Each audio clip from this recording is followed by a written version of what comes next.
గాంధీ కుటుంబంతో చాలా సఖ్యతగా ఉన్న సురేష్ రెడ్డి గారు ఒక విషయం చెప్పండి సూటిగా. ఇక మీరు కాంగ్రెస్ పార్టీతో ఎంతో అవినాభావ సంబంధంతో ఎన్నో పదవులు అలంకరించి అక్కడి నుంచి ఇంకా కాంగ్రెస్ పార్టీకి భవిష్యత్తు లేదు, ఇంకా అది ఆ పార్టీ ఈ తెలంగాణలో ఎదిగే ప్రసక్తి లేదు అన్న ఆలోచనతోనే టీఆర్ఎస్లోకి వెళ్ళారా? కాంగ్రెస్ పార్టీకి భవిష్యత్తు లేదనే దాన్ని నేను నమ్మను. ఎందుకంటే Congress is a grand old party అంటారు. సరే, ఒక 10 సంవత్సరాలు అధికారంలో ఉండొచ్చు, ఉండకపోవచ్చు. అది కాంగ్రెస్ పార్టీ మొదటి నుంచి 60 సంవత్సరాలు 70 సంవత్సరాల నుంచి చూస్తున్నాం ఈ జాతీయ పార్టీని. 5 సంవత్సరాలు బీజేపీ ఉండొచ్చు, 5 సంవత్సరాలు కాంగ్రెస్ ఉంటాయి, ఇది ఉంటుంది. But as a political party they will continue to stay. నాకు దాంట్లో ఏం ఇది లేదు. అండ్ ప్రజాస్వామ్యాన్ని బలంగా నమ్మేవాడిని నేను కాబట్టి టీఆర్ఎస్ పార్టీకి ఒక బలమైన అపోజిషన్ ఉండాలని కూడా నేను కోరుకునే వ్యక్తిని. ముఖ్యమంత్రి గారికి కూడా ఆలోచన అదే ఉంటుంది. సో ఆ పరిస్థితి ఏం కాదు.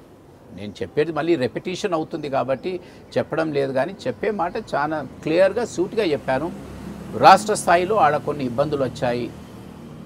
అక్కడ ఇబ్బందులో ఉన్న సమయంలో ఇక్కడికి వెళ్ళి నాకు ఇన్విటేషన్ వచ్చేది, నన్ను విశ్వాసంలో తీసుకున్నారు.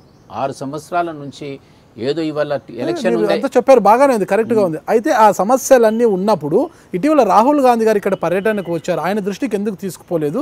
మీరు నేరుగా గాంధీ కుటుంబంతో, సోనియా గాంధీతో గారు కావచ్చు, ఉమెన్ చాందీతో కావచ్చు, రాహుల్ గాంధీ గారితో కావచ్చు, దిగ్విజయ్, మళ్ళీ ఎవరితోనైనా కూడా మీరు నేరుగా కలిసేంత మీకు అంత రిలేషన్ వాళ్ళతో, ఎందుకు వాళ్ళ దృష్టికి తీసుకుపోలేదు? మళ్ళీ ఢిల్లీలో ఉన్న మా అధిష్టానంకి కానీ, మా అధినాయకులకు కానీ, అక్కడ ఉన్న సీనియర్ నాయకులకు కానీ డెఫినెట్లీ నాకు కనెక్షన్స్ ఉన్నాయి. వారితో కలిసాము, చెప్పాము, రిపీటెడ్లీ చెప్పుకుంటూ వచ్చాము.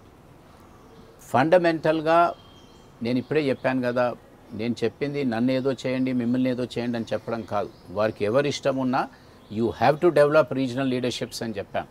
అది లేకుంటే కుదరదు ఈ వాతావరణంలో అని చెప్పాను. కాబట్టి అక్కడ కొన్ని, ఎందుకంటే పెద్ద రాజకీయ పార్టీ కాంగ్రెస్ అంటే సముద్రం, మాలాంటి వారు కోట్లాది మంది ఉంటారు. అది మరి ఎంతవరకు మన సజెషన్స్ని వాళ్ళు పరిజ్ఞంలో తీసుకుంటారనేది అది వారి అభిప్రాయంకే ఉంటుంది. సార్, సురేష్ రెడ్డి గారు ఈరోజు కాంగ్రెస్ పార్టీ వీడడానికి ఎన్ని కారణాలు చెప్పినా ఒక విజన్ ఉన్న పార్టీ టీఆర్ఎస్, అందుకే అడిగి వెళ్ళాము అని చెబుతున్నప్పటికీ కూడా గట్టిగా మరొక విషయం కూడా గట్టిగా వినిపిస్తుంది. నిజామాబాద్ అంటే అక్కడున్న కాంగ్రెస్ పార్టీ ఒక కుటుంబము, ఆ కుటుంబంలో గతం నుంచి సౌతిపోరు ఉండేది. అంటే ఆ సవితిపోరు ఎవరు? కేఆర్కే సురేష్ రెడ్డి గారు, డి శ్రీనివాస్ గారి మధ్యలో ఒక వార్ జరుగుతుండేది ఇంటర్నల్గా. ముందు నుంచి కూడా 2 వర్గాలు వైరు వర్గాలుగా, అంటే 2 వర్గాలు వేరువేరుగా ఉంటాయి. ప్రస్తుతం టీఆర్ఎస్లో కొనసాగుతున్న డిఎస్ గారు తిరిగి కాంగ్రెస్ పార్టీలోకి వస్తున్నారు, మళ్ళీ ఒకసారి హస్తంతో చేయగలబోతున్నారని తెలియడంతోనే ఇక మళ్ళీ సౌత్ పోర్కు సిద్ధంగా అని కేఆర్కే సురేష్ రెడ్డి గారు, డిఎస్ గారు వస్తున్న నెపంతో టీఆర్ఎస్లోకి వెళ్ళారు. దానికి మీ సమాధానం? మీరు బాగా రీసెర్చ్ చేశారు సార్. కాంగ్రెస్ పార్టీలో కానీ ఇంకా ఏ పార్టీలో అనే కానీ కొన్ని భేదాభిప్రాయాలు ఉంటాయి. ఎందుకంటే ప్రజాస్వామ్య పార్టీలలో డెఫినెట్లీ డిఫరెన్సెస్ ఉంటాయి.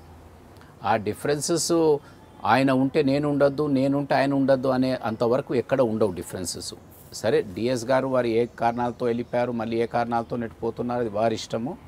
నాకు వారికి రాజకీయ పరంగా వారు వేరే పార్టీలో ఉండి నేను ఇప్పుడు నేను టీఆర్ఎస్ పార్టీలోకి వచ్చాను, మరి వారేమో ఇంకా టీఆర్ఎస్ పార్టీలోనే ఉన్నారు నాకు తెలిసినంత వరకు. సో ఇప్పుడు మేము ఒకే పార్టీలో ఉన్న వాళ్ళం కాబట్టి మమ్మల్ని వేరెందుకు చేస్తున్నారు మీరు? డిఎస్ గారు టీఆర్ఎస్ పార్టీలో కొనసాగుతారన్న విశ్వాసం మీకుందా? అఫ్కోర్స్ ఉంటాడు, ఎట్టిపోతాడు ఉండకుంటే.